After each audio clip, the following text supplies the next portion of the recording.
orang perlu menabung emas. Okey, ada individu yang lebih sesuai menabung dalam tabung haji ataupun ASB, bergantung kepada keperluan dan disiplin keuangan masing-masing. Okey, tapi ada terdapat 3 golongan yang akan mendapat manfaat besar daripada simpanan emas. Okey, tuan-puan save dulu video ni untuk rujukan nanti. Okey, so golongan yang pertama adalah mereka yang sukar menabung. Okey, kerja bertahun-tahun tapi tiada simpanan kecemasan walaupun 3 bulan gaji. Okey, setiap kali nak cuba menabung, duit tu bocor semula. Okey, untuk golongan ini, akaun emas gap adalah penyelesaian yang sangat sesuai. Okey, menabung secara automatik dalam akaun emas gap tak perlukan disiplin yang luar biasa. Simpan sikit demi sedikit, gram emas berkumpul dan akhirnya jadi simpanan yang sebenar yang tidak mudah bocor. Golongan kedua, mereka yang rajin menabung tapi hanya fokus menabung di ASB dan tabung haji. Okey, masalahnya simpanan mereka perlahan-lahan tersusut nilainya akibat inflasi dan kejatuhan ringgit. Okey, walaupun jumlahnya bertambah, kuasa membelinya akan semakin menurun.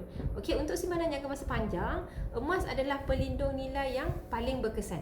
Okey, tinggalkan dana kecemasan 3 bulan gaji kita dalam ASB dan tabung haji. Selebihnya pindahkan dalam bentuk simpanan emas. Okay. Golongan yang ketiga, okay, mereka yang dah kaya raya tapi tiada langsung tabungan dalam bentuk emas. Okey, kekayaan tanpa emas ibarat kapal mewah tanpa lifeboat.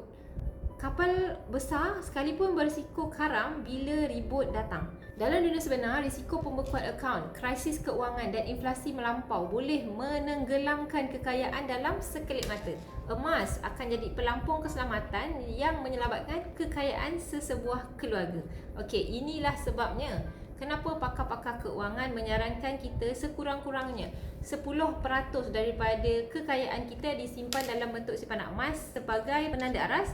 1 kilogram bagi satu keluarga dah cukup lah untuk sebagai lifeboat ataupun insurans kekayaan. Kita sentiasa berharap pada yang terbaik, tetapi orang bijak akan sentiasa bersedia untuk kemungkinan yang terburuk. Okey, ketika langit masih cerah, inilah masa yang terbaik untuk menyediakan payung sebelum hujan dengan menabung emas. So, bagi tuan-puan yang ingin memulakan tabungan emas bersama Public Gold, tuan-puan boleh isi saja borang sign up di bawah untuk saya bantu tuan-puan daftar akaun secara percuma dan bimbing tuan-puan cara-cara terbaik untuk menabung emas di Public Gold.